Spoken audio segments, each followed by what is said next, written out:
नमस्कार, एक बार फिर से आप लोगों के सामने हाजिर हैं। आईपीएल 2025 को लेकर हर टीम अपना प्लानिंग कर रही है। अब तो तमाम खिलाड़ियों की लिस्ट भी आ गई है, मार्की खिलाड़ियों की भी लिस्ट आ गई है। तमाम खिलाड़ियों की जो लिस्ट के हिसाब से अब हर टीम जो है अपने अपने हिसाब से प्लानिंग बनाएगी, क्योंकि मार्की प्लेयर्स का नाम जो है सबसे पहले बोलता है। और मार्की प्लेयर्स में आपको किस किस को खरीदना है ये चिन्हित करना पड़ेगा। आपको ये पहले से आपको प्लान बनाना पड़ेगा कि किस खिलाड़ी के पीछे आपको कितनी दूर तक जाना है। अब जैसे बात अब दिल्ली कैपिटल की हम करेंगे कि दिल्ली कैपिटल को क्या क्या चाहिए। सबसे पहले दिल्ली कैपिटल ने 4 खिलाड़ियों को रिटेन किया है और उसको ओपनर चाहिए। दिल्ली कैपिटल ने अभी तक अपने कप्तान का ऐलान भी नहीं किया है। खबर है कि शायद श्रेयस अय्यर के पीछे जा सकती है। उनको ओपनर के तौर पर एक अभिषेक पोरेल हालांकि रखा उन्होंने है। पिछले सीजन उन्होंने 1-2 मैचों में मतलब कुछ मैचेस में ओपनिंग की थी और अभिषेक पोरेल को रिटेन करने का प्लान भी दिल्ली कैपिटल का यही है कि उनको ओपनिंग करवाई जाएगी। लेकिन उनके साथ कौन आएगा, वो एक तूफानी खिलाड़ी उनकी नजर में है। नंबर 3 का खिलाड़ी उनकी नजर में है। फिर उसके बाद में ट्रिस्टन स्टब्स आ जाएंगे। नंबर 5 पर कौन आएगा, ये भी एक सवाल हमेशा रहने वाला है। उसके बाद में तेज गेंदबाजी तो पूरी की पूरी दिल्ली कैपिटल को चाहिए। स्पिनर्स के तौर पर तो फिर भी अक्षर पटेल और कुलदीप यादव को उन्होंने रखा है। ऐसे में दिल्ली कैपिटल की टारगेट लिस्ट क्या होगी, ओपनर कौन होगा, कैप्टन कौन होगा, किस खिलाड़ी पर कितना पैसा लगाया जा सकता है, ये दिल्ली कैपिटल की जानकारी चलिए आप लोगों को दे देते हैं। सबसे पहले दिल्ली कैपिटल के बारे में अगर मैं आप लोगों को बताऊं तो दिल्ली कैपिटल ने 4 खिलाड़ी खरीदे हैं। एक ओवरसीज, एक अनकैप्ड और 2 आरटीएम दिल्ली कैपिटल अभी कर सकती है। 47 करोड़ खर्च करे हैं। 73 करोड़ अभी बचे हैं और दिल्ली कैपिटल बहुत अच्छा काम कर सकते हैं। 73 करोड़ रुपए में अभी भी अवेलेबल जो स्लॉट है वो 21 है और 7 ओवरसीज स्लॉट जो है वो दिल्ली कैपिटल के पास जो है अभी बचे हुए हैं। 7 ओवरसीज स्लॉट दिल्ली कैपिटल के पास बचे हैं, मतलब ओवरसीज खिलाड़ियों को के पीछे दिल्ली कैपिटल जा सकती है। और 73 करोड़ रुपए का पर्स भी दिल्ली कैपिटल के पास यहां पर बचा हुआ है। लेकिन अब सबसे बड़ा सवाल यह है कि दिल्ली कैपिटल की टारगेट लिस्ट क्या होगी, किन किन खिलाड़ियों पर दिल्ली कैपिटल जो है वो टारगेट उनको कर सकता है। तो सबसे पहले देखिए, अगर मैं ओपनर के तौर पर देखूं तो ओपनर के तौर पर दिल्ली कैपिटल क्या होगी। सबसे पहले अपने मिचेल मार्श के पीछे दिल्ली कैपिटल जो है दोबारा से जा सकती है आईपीएल 2025 में। उसके बाद में खबर है कि पृथ्वी शॉ के पीछे दिल्ली कैपिटल जो है वो दोबारा से जा सकती है, क्योंकि पृथ्वी शॉ को छोड़ने का रीजन ये था कि उनका रकम को दिल्ली कैपिटल कम करना चाहती थी, इसीलिए उनको रिलीज किया था। लेकिन पृथ्वी शॉ के पीछे दिल्ली कैपिटल दोबारा से जाने की कोशिश कर रही है। जैक फ्रेजर मैकगर के पीछे दिल्ली कैपिटल 100% दोबारा जाएगी और किसी भी कीमत पर जैक फ्रेजर मैकगर को दिल्ली कैपिटल खरीदने की कोशिश करेगी। उसके बाद में दिल्ली कैपिटल जो है वो विकेट कीपर बल्लेबाज के तौर पर भी एक खिलाड़ी के पीछे जाएगी। उसमें ईशान किशन का नाम सबसे ऊपर चल रहा है कि ईशान किशन को दिल्ली कैपिटल खरीदने की कोशिश कर सकते हैं, क्योंकि बजट भी अच्छा खासा है दिल्ली कैपिटल के पास और ईशान किशन एक अच्छे खिलाड़ी भी हैं। तो ईशान किशन के तौर पर दिल्ली कैपिटल उनके पीछे जा सकते हैं। जॉस बटलर के पीछे दिल्ली कैपिटल विकेट कीपर बल्लेबाज ओपनर के तौर पर जा सकती है। तो ये भी एक फिल सॉल्ट के पीछे दिल्ली कैपिटल विकेट कीपर बल्लेबाज ओपनर के तौर पर जा सकती है। तो ये दिल्ली कैपिटल की जो है टारगेट लिस्ट है। उसके बाद में नंबर 3 की अगर मैं बात करूं तो मिच मार्श वहां पर आते हैं। श्रेयस अय्यर, नीतीश राणा जैसे खिलाड़ी, वेंकटेश अय्यर जैसे खिलाड़ी के पीछे दिल्ली कैपिटल जा सकती है नंबर 3 के खिलाड़ी के तौर पर अगर मैं बात करूं।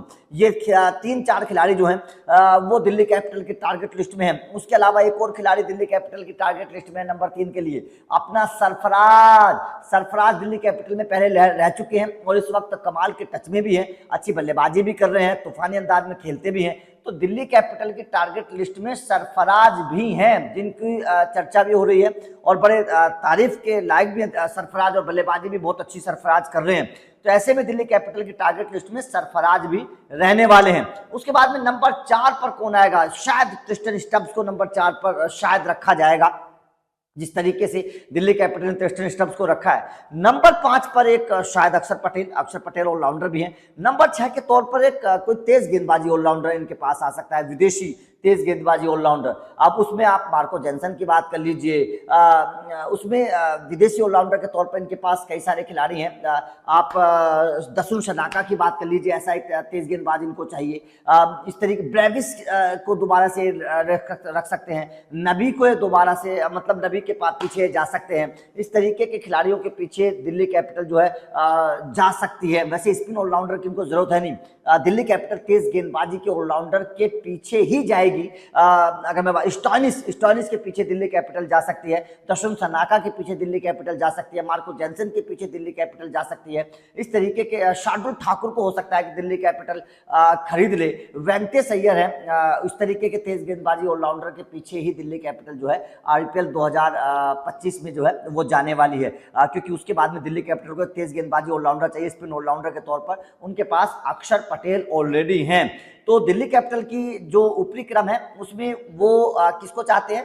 वो डेविड वार्नर को इस बार शायद टारगेट नहीं करेंगे, वो मिच मार्श को टारगेट करेंगे, वो जैक फ्रेजर मैकगर को टारगेट करेंगे, वो सरफराज को टारगेट करेंगे। उसके बाद में अगर मैं बात करूं, वो ग्लेन फिलिप्स जैसे खिलाड़ी को टारगेट करेंगे, वो लियाम लिविंगस्टन जैसे खिलाड़ी को टारगेट करेंगे, क्योंकि उनके पास पर्स भी है और 7 खिलाड़ी उनको ओवरसीज वो खरीद भी सकते हैं। उसके अलावा अगर मैं बात करूं तो वो नीतीश राणा पर टारगेट करेंगे, वेंकटेश अय्यर को टारगेट करेंगे, श्रेयस अय्यर को टारगेट करेंगे। और ऊपरी क्रम पर अगर मैं विकेट कीपर की बात करूं तो Jos Buttler, Phil Salt, Delhi capital उनके पीछे जाएगी। इस तरीके ईशान किशन इस तरीके के बल्लेबाजों के ऊपर दिल्ली कैपिटल जो है शुरुआत में जाने वाली है। अब बात अगर तेज गेंदबाजी की करेंगे, देखिए दिल्ली कैपिटल की तेज गेंदबाजी दिल्ली कैपिटल के पास इस वक्त बिल्कुल भी नहीं है, लेकिन दिल्ली कैपिटल को भाई साहब तेज गेंदबाजी के तौर पर, क्योंकि पर्स बहुत रखा है दिल्ली कैपिटल ने, तो दिल्ली कैपिटल तेज गेंदबाजी पर आधा पर्स खर्च कर सकती है और आधा पर्स अपने ऊपरी क्रम के बल्लेबाजों पर खर्च कर सकते हैं। दिल्ली कैपिटल बहुत आराम से अपनी एक अच्छी प्लेइंग 11 बना सकती है।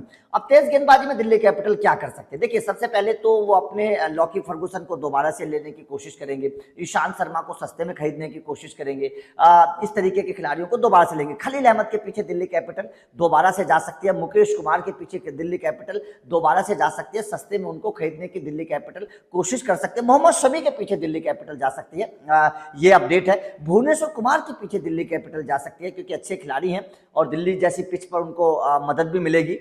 उसके बाद में उमरान मलिक जैसे खिलाड़ी को लेकर खबर है कि दिल्ली कैपिटल एक रफ्तार वाले गेंदबाज के पीछे जा सकती है। प्रसिद्ध कृष्णा भारतीय गेंदबाज, क्योंकि दिल्ली कैपिटल पहले ये देखेगी कि विदेशी खिलाड़ी बल्लेबाज के तौर पर वो कितने ले रहे हैं जो प्लेइंग 11 में है, उसी हिसाब से रणनीतिक तौर पर दिल्ली कैपिटल गेंदबाजों के पीछे जाएगी। अगर बल्लेबाज के तौर पर जोस बटलर को वो ले लेते हैं विकेट कीपर बल्लेबाज के तौर पर, उसके बाद में वो लियाम लिविंगस्टन जैसे किसी ऑलराउंडर को ले लेते हैं, उसके बाद में वो मिच मार्श जैसे किसी ऑलराउंडर को ले लेते हैं, या फिर ब्रेविस जैसे या जैक फ्रेजर जैसे किसी बल्लेबाज को ऊपरी क्रम पर ले लेते हैं, तो तमाम खिलाड़ी विदेशी है। तो दिल्ली कैपिटल क्या करेगी? फिर भारतीय तेज गेंदबाजों के पीछे जाएगी। ये दिल्ली कैपिटल का प्लान है। अगर दिल्ली कैपिटल ऊपरी क्रम पर भारतीय खिलाड़ियों के पीछे जाती है, जैसे कि श्रेयस अय्यर की बात कर लीजिए, वेंकटेश अय्यर की बात कर लीजिए, नीतीश राणा की बात कर लीजिए, सरफराज की बात कर लीजिए, पृथ्वी शॉ की बात कर लीजिए, अगर दिल्ली कैपिटल ऊपरी क्रम पर भारतीय बल्लेबाजों के पीछे जाती है, या ईशान किशन की बात कर लीजिए, अगर इस तरीके के खिलाड़ियों के पीछे दिल्ली कैपिटल जा रही है ऊपरी क्रम पर, तो निचले क्रम पर दिल्ली कैपिटल फिर विदेशी तेज गेंदबाजों के पर ज्यादा दाव लगा सकते। फिर रबाड़ा जैसे गेंदबाज भी टारगेट में है, मिचेल स्टार्क जैसे गेंदबाज भी टारगेट में है, उसके बाद में ट्रेंट बोल्ट जैसे गेंदबाज भी टारगेट में हैं, जिनको दिल्ली कैपिटल टारगेट कर सकती है। और भी बहुत सारे 75 लाख रुपए की बेस प्राइस में बहुत सारे खिलाड़ी जैसे दशम सना का एक अच्छे ऑलराउंडर इनको मिल सकते हैं। तेज गेंदबाजी की मैं बात करूँ, सदरलैंड एक अच्छे हैं, डैन ब्राविस बहुत अच्छे हैं, ओली स्टोन आ रहे हैं, बहुत अच्छे गेंदबाज हैं, तो इस व्यान मुल्डर बहुत अच्छे गेंदबाज हैं, पिटोरियस आ रहे हैं। तो इस तरीके के जो गेंदबाज हैं वो दिल्ली कैपिटल जो है उनको, मूसली एक बहुत अच्छे तेज गेंदबाज है, Navdeep Saini, Shivam Mavi, Joshua Little, Shamar Joseph, इस तरीके के गेंदबाज जो 75 लाख की लिस्ट में है और शायद ये सस्ते भी मिल जाएंगे। तो इस तरीके के गेंदबाजों के पीछे फिर दिल्ली कैपिटल जो है वो जा सकती है। नवीन उल हक एक अच्छे तेज गेंदबाज हैं, इस तरीके के गेंदबाजों के पीछे फिर दिल्ली के, और मोहम्मद शमी और मोहम्मद सिराज तो खैर इस वक्त चर्चा का विषय ही है।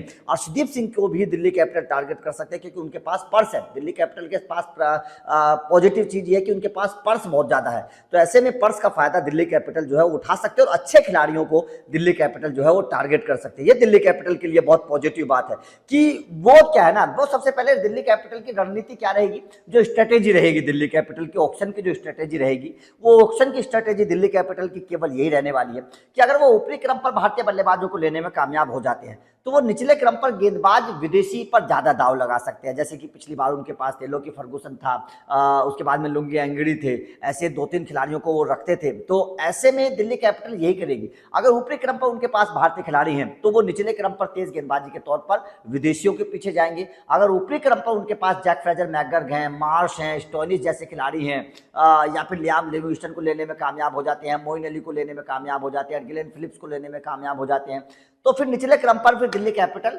भारतीय तेज गेंदबाजों के पीछे जाएगी और बहुत सारे भारतीय तेज गेंदबाज जो हैं इस वक्त वो ऑक्शन में आ रहे हैं। बहुत सारे तेज गेंदबाज हैं, नवदीप सैनी की बात कर लीजिए आप, चेतन सकारिया की बात कर लीजिए, पहले दिल्ली में रह भी चुके हैं, भुवनेश्वर कुमार की बात कर लीजिए आप, उसके बाद मोहम्मद शमी, मोहम्मद सिराज है, अर्शदीप सिंह को भी दिल्ली कैपिटल टारगेट कर सकती है। ऐसे गेंदबाजों के पीछे जो है प्रसिद्ध कृष्णा इस वक्त ऑक्शन में आ रहे हैं, उमरान मलिक ऑक्शन में आ रहे हैं। तो ऐसे कई सारे गेंदबाज जो हैं वो इस वक्त ऑक्शन में आ रहे हैं, जिनके पीछे खलील अहमद, मुकेश कुमार तो इनके पुराने थे ही थे, उनके पीछे भी दिल्ली कैपिटल जो है वो जा सकती है। तो कई सारे, अंशुल कंबोज ने बहुत अच्छा परफॉर्मेंस किया, वो सस्ते भी शायद मिल जाएंगे। तो ऐसे में कई सारे गेंदबाज जो है वो इस वक्त दिल्ली कैपिटल की टारगेट लिस्ट में। लेकिन सबसे बड़ा जो है वो दिल्ली कैपिटल को अभी कैप्टन खोजना है और कैप्टन के तौर पर श्रेयस अय्यर के पीछे दिल्ली कैपिटल किसी भी कीमत पर जा सकती है।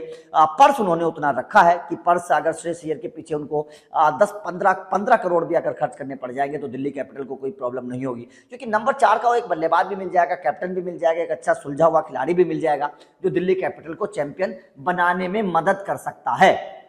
तो दिल्ली कैपिटल की स्ट्रेटेजी जो है वो जो मुझे लगता है वो ये होगी कि ऊपरी क्रम पर दिल्ली कैपिटल मिक्स रखेगी। जैसे कैप्टन नंबर 4 के तौर पर भारतीय कोई होगा, नंबर 3 पर भी शायद कोई भारतीय होगा, ऊपरी क्रम पर जैक फ्रेजर, मैकगर जैसा कोई खिलाड़ी, मार्श जैसा कोई खिलाड़ी, जोस बटलर जैसा कोई खिलाड़ी हो सकता है ओपनर के तौर पर आपके अभिषेक पोरेल के साथ। तो ऐसे में क्या है, ओपनर शायद फिल सॉल्ट जैसा कोई खिलाड़ी शायद हो सकता है ऊपरी क्रम पर, शायद ओपनर के तौर पर, विकेट कीपर बल्लेबाज के तौर पर। तो दिल्ली कैपिटल क्या है, विकेट कीपर बल्लेबाज के तौर पर खोज रही है एक शायद कोई विदेशी, उसके बाद में कोई भारतीय खिलाड़ी जो नंबर 3 पर खेलेगा, शायद उसमें सरफराज भी हो सकते हैं, पृथ्वी शॉ भी ओपनर के तौर पर थोड़ी हद तक दिल्ली कैपिटल जा सकते हैं क्योंकि सस्ते में मिल सकते हैं। तो ऐसे में नंबर 3 पर कोई भारतीय होगा, नंबर 4 पर कोई भारतीय होगा, नंबर 5 पर शायद आपको हो सकता है कि ट्रिस्टन स्टब्स या 4 पर नजर आ जाएं, अगर श्रेयस अय्यर आएंगे तो शायद 5 पर ट्रिस्टन स्टब्स आपको नजर आएंगे, नंबर 6 पर अक्षर पटेल है, नंबर 7 पर जो ऑलराउंडर होंगे वो कोई विदेशी हो सकता है, स्टोइनिस हो सकते हैं, उसके बाद में आप दशुन सनाका को देख सकते हैं, मार्को जेंसन को देख सकते हैं, इस तरीके के विदेशी किसी ऑलराउंडर को आप देख सकते हैं। नंबर 8 पर आपको फिर भारतीय गेंदबाज आपको नजर आ सकते हैं। गेंदबाजी में आपको फिर विदेशी और देसी दोनों मिक्स गेंदबाज आपको नजर आ सकते हैं, 2 विदेशी और 2 भारतीय गेंदबाज आपको नजर आ सकते हैं। स्पिन ऑलराउंडर के तौर पर अक्षर पटेल यहाँ पर हैं, तो तेज गेंदबाजी के तौर पर ही दिल्ली कैपिटल कोशिश करेगी खरीदने की। शार्दुल ठाकुर एक टारगेट लिस्ट में होंगे, हर्षल पटेल हो सकते हैं कि इनकी टारगेट लिस्ट में हो, दीपक चहर जैसे खिलाड़ी को दिल्ली कैपिटल ले सकते हैं, सस्ते में भी मिल जाएंगे, अच्छे गेंदबाज भी हैं। तो इस तरीके के खिलाड़ी को दिल्ली कैपिटल ले सकते हैं। लेकिन सबसे पहली बात क्या है, दिल्ली कैपिटल का पैसा कहाँ खर्च होगा? दिल्ली कैपिटल का पैसा सबसे पहले उनके कैप्टन पर खर्च होगा, जो शायद एक हिस्सा उनके रकम का शायद 10-15 करोड़ के आसपास खर्च हो जाएगा कैप्टन पर। एक हिस्सा उनका विकेट कीपर ओपनर के तौर पर खर्च होगा, शायद उसमें ईशान किशन का नाम भी आ सकता है, शायद उसमें जोस बटलर का नाम भी आ सकता है, फिल सॉल्ट भी बहुत महंगे जा सकते हैं। ऐसे खिलाड़ी के पीछे दिल्ली कैपिटल, जैक फ्रेजर, मैकगर एक खिलाड़ी हैं जिनके पीछे दिल्ली कैपिटल बहुत मोटा पैसा खर्च कर सकती है। तो ऐसे खिलाड़ी के पीछे मिचेल मार्श एक खिलाड़ी हैं जिनके पीछे दिल्ली कैपिटल थोड़ा सा पैसा खर्च कर सकती है। तो ऐसे खिलाड़ी के पीछे लियाम लिविंगस्टन एक ऐसे खिलाड़ी हैं, ऑलराउंडर हैं, जिनके पीछे दिल्ली कैपिटल पैसा खर्च कर सकती है। तो ऐसे खिलाड़ियों के पीछे दिल्ली कैपिटल थोड़ा सा पैसा खर्च करेगी। ऐसे में जो गेंदबाज हैं वहां पर दिल्ली कैपिटल थोड़ा सा पैसा, अर्शदीप सिंह जैसे गेंदबाज को अगर मिल गया, क्योंकि मार्की प्लेयर हैं, पहले ही पूल में आएंगे अर्शदीप सिंह, तो ऐसे में दिल्ली कैपिटल अर्शदीप सिंह जैसे खिलाड़ी के पीछे भी अपना पैसा खर्च कर सकते हैं। अब दिल्ली कैपिटल जो कैप्टन है ना, श्रेयस अय्यर, वो पहले लाइन में आ रहा है, पहले पूल में आया, जो मार्की खिलाड़ियों की पहले लिस्ट आएगी उसमें श्रेयस अय्यर है। अब श्रेयस अय्यर को लेकर सबसे पहले दिल्ली कैपिटल को अपना दाव लगाना पड़ेगा और अपने पर्स में से थोड़ा सा हल्का करना पड़ेगा श्रेयस अय्यर को लेकर। तो यहाँ पर दिल्ली कैपिटल की जो स्ट्रेटेजी है वो यही है कि कैप्टन के तौर पर सबसे पहले, उसके बाद में विकेट कीपर के तौर पर पैसा खर्च करेगी और फिर बाद में दिल्ली कैपिटल तेज गेंदबाजों के ऊपर अपना पैसा खर्च करने वाली है। आपका दिल्ली कैपिटल की स्ट्रेटेजी ऑक्शन को लेकर क्या कहना है, कमेंट करके बताइएगा। आपके हिसाब से दिल्ली कैपिटल में विकेट कीपर, ओपनर के तौर पर कौन आ सकते हैं? कमेंट करके बताइए। कैप्टन कौन होगा? श्रेयस अय्यर को कितनी रकम में दिल्ली कैपिटल को खरीदना चाहिए? कमेंट करके बताइएगा। और दिल्ली कैपिटल की पूरी प्लेइंग 11 आप बनाकर देख सकते हैं। बाकी लगातार अपडेट आप लोगों को हर टीम के मिलते रहेंगे। Thank you very much.